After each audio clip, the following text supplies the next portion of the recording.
A lot has changed for sure. I mean, a lot of things have been digital in con planning. Things have been crazy busy, and I got married in the last year. So, a lot has changed across the world. So, but we're excited to be back for Matsuricon. Well, congratulations on your marriage. Your husband is here in the room with us. He's a wonderful person as he's doing business. Matsuricon has come back this year. How is it like getting the con back together, running staff? There's a lot of logistics that goes into running a show. So tell us how you guys kind of overcame a lot of obstacles to put on this show this year. It is, and it's so hard. And going back looking at 2020 and 2021, for those that are not involved in con planning, it's so hard because there's so many pieces. You have to be involved with the convention center and the Hyatt and waiting for things. It's a fancy word called force majeure that has to kick in for the conventions to get canceled. And while we were sad to lose the conventions, of course, and to not be with our Matsuricon family, we needed to do what was best, of course, safety-wise, and until it was safer to meet. So we're excited to be back. But this year, now that we finally had the green light and we're actually here, it's kind of surreal to be here. But I'm so excited. We have a lot of new staff, just for many different various reasons. And I'm so excited. We have some of the best staff this year. And it's so funny because there have been so many hiccups along the way this year and on site today. Like you were saying, my husband's in the back doing work of our jetpacks and internet and all kinds of crazy stuff going on. But it's so smooth on the public front, and even our staffers are like, oh my gosh, I know this happened or that happened, but it's been so easy to get it taken care of. So honestly, we're probably having one of our best years yet, and I'm so excited for that. And we have so many new people that have so much passion for the con that I'm so excited about that. So my heart is just so full right now, and it's only, at the beginning. So I'm so excited. So kind of going along with that, we have a great selection of guests this year, really hardworking people, probably some of my best friends that I have in the industry. You are one of the co-founders and co-heads of the convention. Now you're in part of the acquisitions relations. How did you come around selecting the guests for this and satisfying a lot of fan expectation of what we can expect as fans to come in and see all these wonderful guests? Absolutely. So yes, I am one of the co-founders and co-chairs since 2006, 15 years ago when we made this con. I feel old now. And then my specialty, my other co-chair has his specialties. Mine is for Matsuricon has been the guest relations, and I do guest acquisition. So I'm the one that works with the team to pick every single guest that's here at Matsuricon and do their all their paperwork and all that to get them here. And just like you, I'm friends with many of them. It's so funny. I didn't realize 12 years ago when I started doing so much with guests that I would make so many lifelong friends. Yeah. A couple of them were at my wedding. And so it was just funny. And we're like, we'll see you in a couple months. But part of it is a team of who we've had just amazing experiences here. So guests that leave a lasting impact on our fans, our attendees, and on our staff definitely become on a favorite list that we bring back over and over again. And then the second one is we do have a submission form online where attendees can post and see who we want. So we do that as well. And then the third one is following the industry and working with some of the amazing people in the industry that tell us what shows are going to be hot. We sometimes have insider scoop and leads from certain people that tell us little magic tips of what animes are going to be big or who's going to be announced, even though it's not in NDAs and stuff.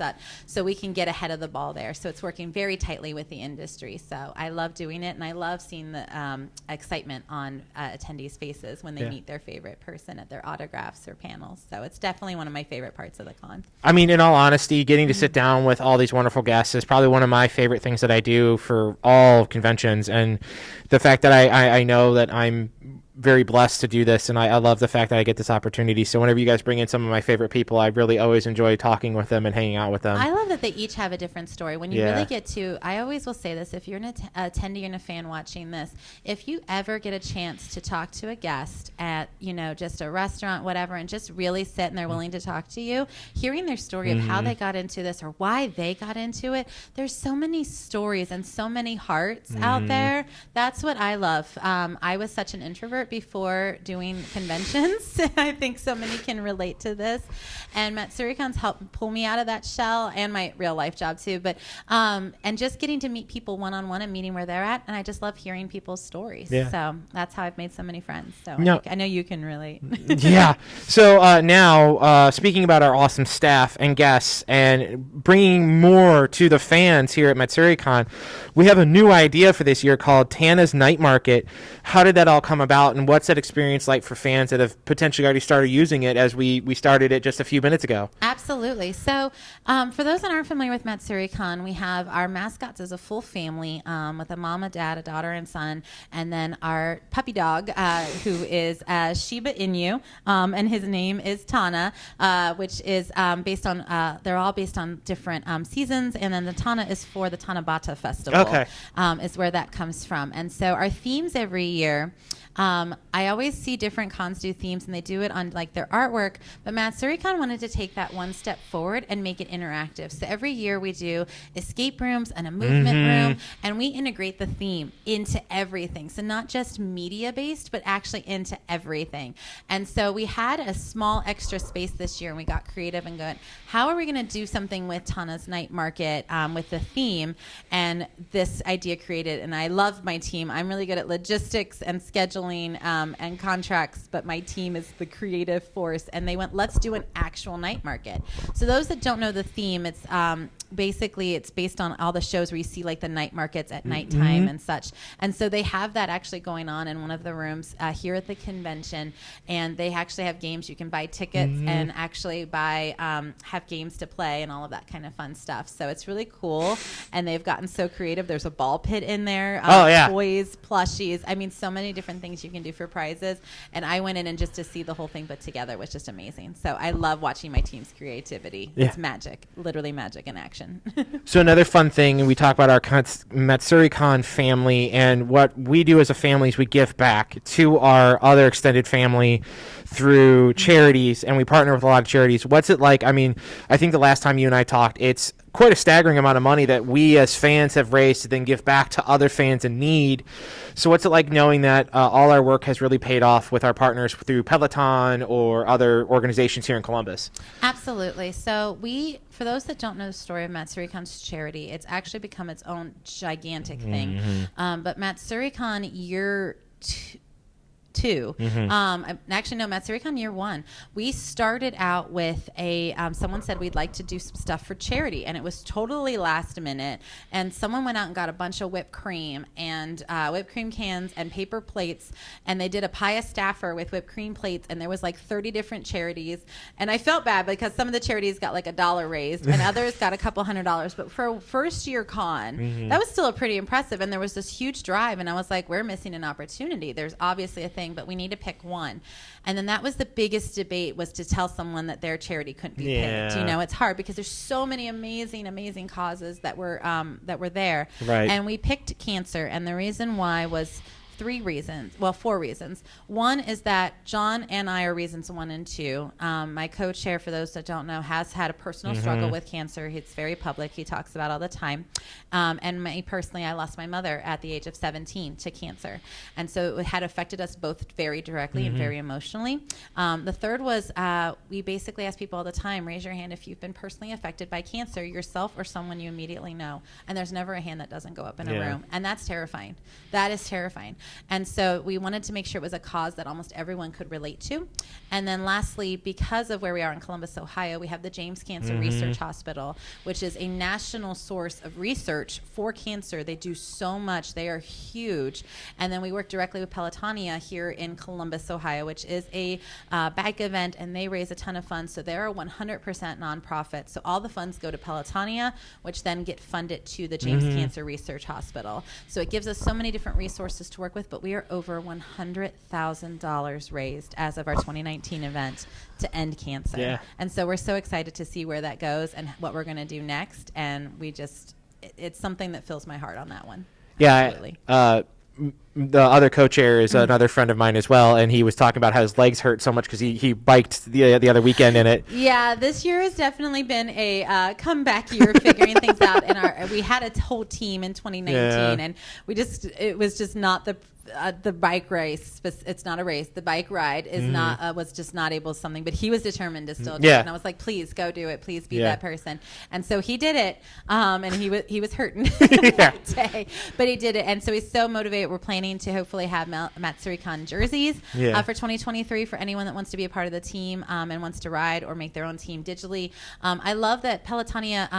I think one of the good things from COVID is how many companies have shifted their gears, and it's brought actually a lot of good taking this giant pause for 2 years. And so Pelotonia now, from what I understand, you can actually, it's not just a bike ride. You can do like challenge that I'm going to read 50 books or whatever thing. It's actually changed. So people should check pelotonia.org's website. And there's so many different ways to get involved. And we're going to start that as soon as it opens in the late winter this coming year, and open it up and start sharing all the different ways that you can get involved. So even if you're not physically able to ride a bike or to do that, and that is a limitation, there's so many other ways that you can get involved to help end cancer. So I'm really excited for next year. So awesome. Now, again, we talked about how busy this convention is. And again, you're always year to year, you're always planning and doing work. Do you have any time yourself to catch up on some of your wonderful anime? I know you're a huge Sailor Moon fan. What is free time exactly?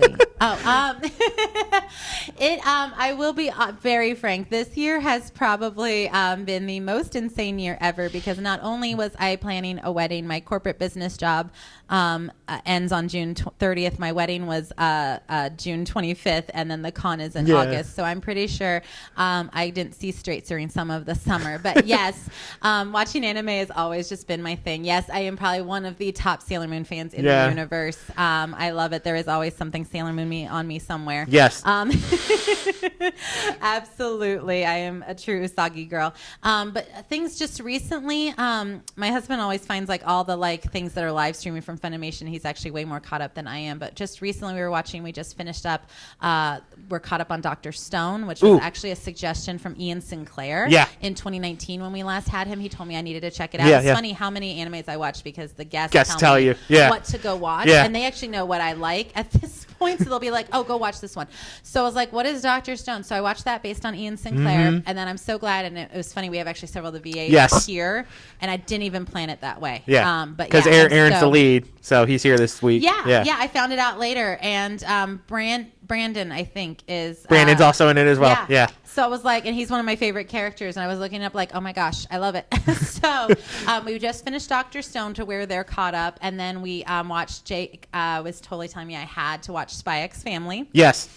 So that one was amazing. I loved that. And then I'm actually in the middle of a Fruits Basket. Oh, the new one? The new one. Yeah. I had watched it so far, and then I had stopped because it had caught up to where they were. And then I didn't catch that season 3 had dropped. So I just there's also the movie and then the prequel series. Oh, yeah. I'm working my way through it. So, I had to. I was like, I had to get in the spirit since we have Jerry and so many of the Fruits Basket casts. Yep, absolutely. So I had to do that. And then it's funny because you mentioned Sailor Moon. Anytime I'm stressed out, I just literally throw on one of the seasons. And it just makes me feel better because I'll just have Sailor Moon going on in the background while I'm catching up Matsuricon work or whatever. So, absolutely. So, again, talking about special events, what can we talk about that fans can know that's a special event that was only going to happen here at Matsuricon this year, other than like our awesome theme? What was one of our cool special events? Like we have our K-pop dance troupe going on right now. We do. Which is a very special event. And it's a lot of great, wonderful local people coming together to put that on. Any other special events that fans might get the chance to see here at Matsuricon if they come next year? We have so many different things at Matsuricon, and I think that's one of the things that sets us aside is that my team is just so creative, and it's not just, not knocking any other cons out there, but just so many different out-of-the-box things. So, we had a K-pop fan group reach out to us. So they're doing a dance competition right now, and they have several events going on throughout the weekend. We usually have drag shows and drag performers, which is amazing. All of our unique guest programming, because I have some of the guests that reach out, like actually Kieran Strange and Jerry Jewell created a panel that has never existed before just for Matsuricon, which is really cool this year. So a lot of our guests get creative. Like one year year we had the entire cast of One Piece. Yeah. And another year we had the entire cast of Fate Stay Night. Yep. And we create unique panels with those guests a lot of times that are not seen anywhere else. And sometimes we even get the One Piece year. That panel is actually on a One Piece DVD. Yeah. That you can watch on your One Piece DVD because we actually had Funimation here filming. Correct. Which was really cool. So I always check out the guest programming every year. But we have so many different things. We have a VES and video room. Most video rooms at cons are just plain anime. Ours is very interactive, and you can actually do a lot with that as well. We have our 2 escape rooms that are not outsourced. I actually have a team here that creates the entire escape room from scratch every year, which is insane. A movement room, because sometimes you just need to do something and not sit in a chair. Yeah. And so we have all kinds of different things, and sometimes you just want to be a big kid. Like we have giant inflatables and stuff, and you can like go and like bounce off people and do whatever and then weird things. Sleeping Samurai is here for the boffer weapons. We usually have a manga library, not this year, but we usually do, and we will have in 2023. Yay, COVID hiccups. But we have a chill room, so if you ever get overwhelmed or need to desensitize, we have a chill room with a lighter lights, darker lights, whatever, and all of that kind of stuff. So it's very amazing. Plus the charity room. So we just have a lot of different interactive spaces. And then our entire first floor is all different kinds of gaming things. We actually have an indie dev room where they're actually doing indie dev things and video games that are made right here in Columbus, Ohio. Because most people think that if you're going to get involved in gaming, you have to go to a coast, and you can actually get involved and how to figure out how to work with them locally. We've also been doing something we decided to do as we made a comeback from the COVID years, is that we started doing small local events. We've always wanted to do more with the local community. So we started working with Game Arena a lot this year. So we started doing, and our very first event was a Halloween event. It was really fun. We had hundreds of people show up in cosplay, did a full cosplay contest. They could play video games, have drinks if they wanted, whatever they wanted to. And they were all themed. And we did all themes. Right. My gaming director, Cole, came up with all that. They had themes for every month. That was fun watching him come up with themes every month. I'm like, you're more creative than me, good sir.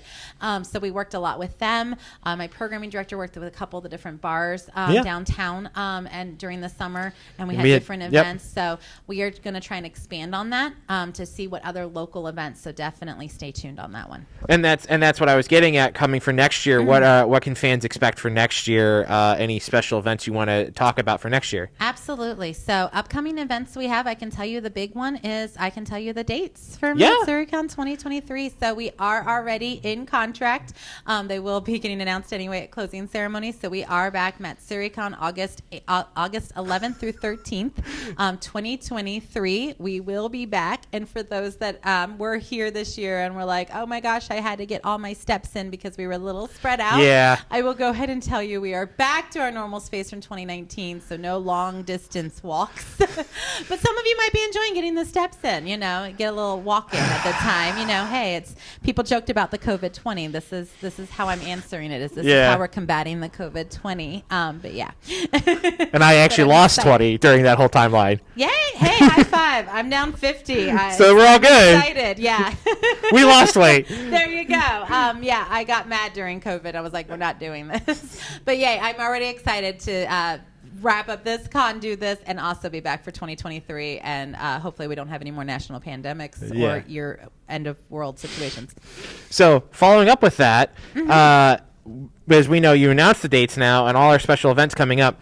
Where can we follow Matsuricon online? And what would you like to say to all the fans that came out this year and all the fans that are going to come next year? Absolutely. So way to follow us. There's lots of different things.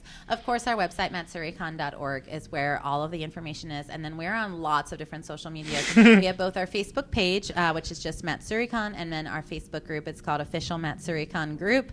All of our announcements get posted both of those places. We also have our Matsuricon Twitter. We have a Matsuricon Discord, which my main events head has been working diligently. Yes. They are super obsessed with Discord. I don't know how to use it, but they are super obsessed with Discord, and we hit over the 1,000 mark or whatnot, which I guess is apparently a really big deal. Yes, it is. And so I'm just so excited because this matters to the, they have taken this as a personal pet project. Yes. I'm so excited. So our Discord is exploding, so I guess I have to learn how to use it. And then we also just have tons of stuff going out, and Instagram as well. So we also have Instagram. So follow our socials. Like I said, our dates will go up live on our website here they're probably already up actually as you're watching. But all of our news and announcements will come through all of those different things. things. And then as we do different special events, as we continue with either Game Arena, the bars, or Yep. whatever local events, I actually just met with a local event in an elevator yesterday, and they found out about us and want to meet with us, a music group. So they would love to work with us. So I'm like, we're going to have that conversation. But we post everything on all of our socials. And in regards to a message, just my heart thank you to anyone that has been keeping up with us over the last 2 years. If you haven't checked out already, check out our, there probably links are already shared, but they're on our VES YouTube, the opening ceremonies video. I nearly cried because it was such a well done video where it literally showed everyone getting excited for 2020 and then being like devastated and then devastated again in 2021.